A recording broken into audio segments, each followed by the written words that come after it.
This week we are discussing what I wish I knew when I had kids. As I started to write this lesson, Beyond Scared Straight came on the TV.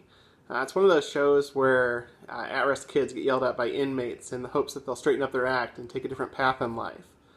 They're often missing parents. Sometimes their parents are just at their wits' end. Some of the kids are beyond reach. Others actually start breaking down and crying. They commit to avoiding a life in prison. The whole show is a little bit overdramatic, and yet I find myself tearing up quite a few times. There's a lot of dust in the air here, but I don't think that that's what's happening. You see, shows like this about kids like these are hitting me pretty hard right now. What I wish I knew when I had kids. First time my wife and I, Sonia, my wife, and I talked about kids, we talked about wanting 4 kids, 2 biological, 2 adopted. It was one of those cool, God-orchestrated coincidences that tells you that both of you together might be something more than just a dating relationship. We disagreed on birth order. She wanted 2 biological and then 2 from foster care or another country. I had heard that birth order, adopting in birth order, was important, so I wanted to adopt an older child from foster care and then have some sort of mix of babies or adopting an infant later. I won the argument. When we moved to Kentucky 4 or 5 years ago, we started taking classes to be approved as foster parents. After a while, we were approved to have our own foster child. Our agency asked us about Kay, not a real name, but Kay was a 5th grader with a history of abuse. She'd been in residential care, which is kind of a short-term orphanage. She was doing really well there, and she was ready for a foster permanent placement. We met. It went okay, but it wasn't amazing. Not amazing was good enough for the foster care agency, and the holidays were coming up. So within a month, Kay had moved into our house. She was there for Thanksgiving. She was there for Christmas. On our annual Christmas trip, we had our first major disagreement with her about how she would spend some money that she had received from our parents. Shortly after Christmas, we gave Kay a cell phone. Within 2 days, she used it to reach out to her birth mother. Our birth mother had been complacent in abuse. There just wasn't supposed to be any contact there. She immediately lost her phone. And from that incident onward, Kay's behavior worsened dramatically. I don't like you turned into I hate you. Leave me alone turned into I don't feel safe in your house. Kay threatened to hurt us. She threatened to hurt herself. She only lasted 2 months in our house. Her therapist told us that they didn't blame us, that Kay had an undiagnosed condition that meant when she started to feel love and affection, she would react with coldness, with spite. Kay ran away from her next placement. Last we heard, she's in an orphanage, and she will be until she turns 18. Kay was our first child. And I got asked a few weeks ago to write a lesson about what I wish I knew when I had kids. Yay. That experience hurt. We took a few months off from foster care. We were also approved for respite care, which is basically babysitting for foster kids overnight. We babysat a few kids of varying levels of need and behavior. We didn't have any other major incidents. So we started to fall in love with the system again. We put our names in again. And then we waited. It was awkward. Sonia's a doctor. I've been both a teacher and a youth minister. We kind of thought we'd be an ideal house for a child to be placed in, yet there were a half dozen instances of us being asked about a possible foster placement, us stating that we'd be open to it, and then being told that they'd found a different placement for that child. We became sick of the process. We decided to move on. We asked the foster care agency to remove us from their list of open homes.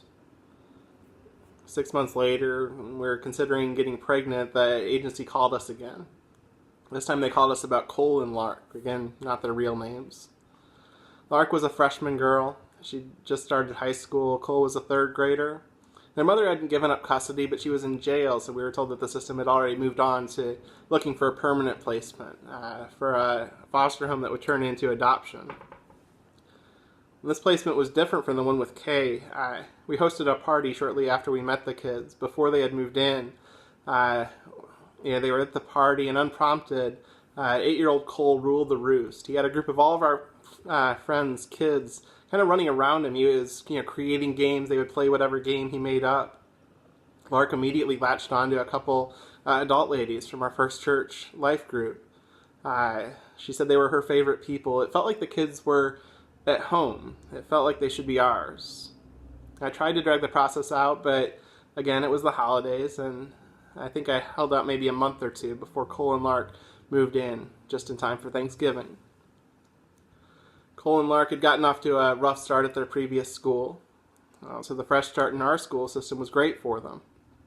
The fact that we as parents cared about and paid attention to their schoolwork meant that they cared more about it too. We'd spend time each night with Cole, getting through his homework assignments. We had nightly conversations with Lark about her day at school, her progress in her classes. What I wish I knew when we had kids, though, is that shortly after Thanksgiving, on a FaceTime visit with a cousin, the kid's mom would randomly show up in the background of this FaceTime.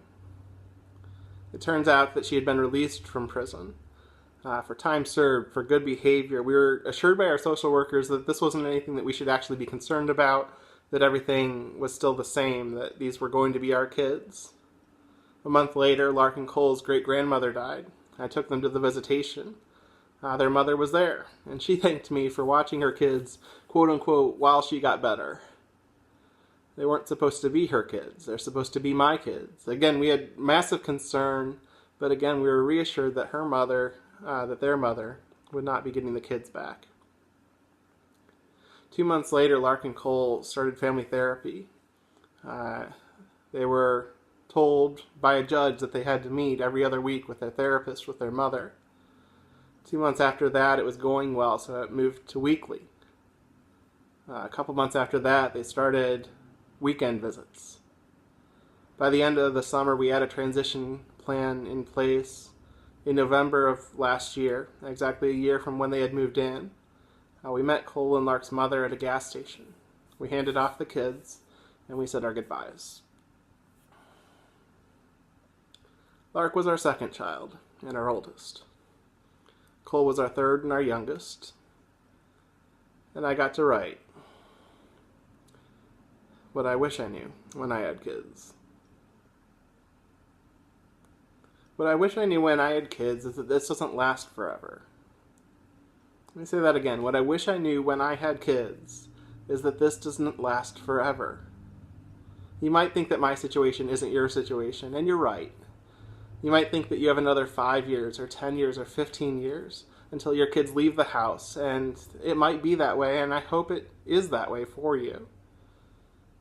But please, take it from me that A, you don't know the future, and that B, even if you're right, your family life, as you know it, will come to an end.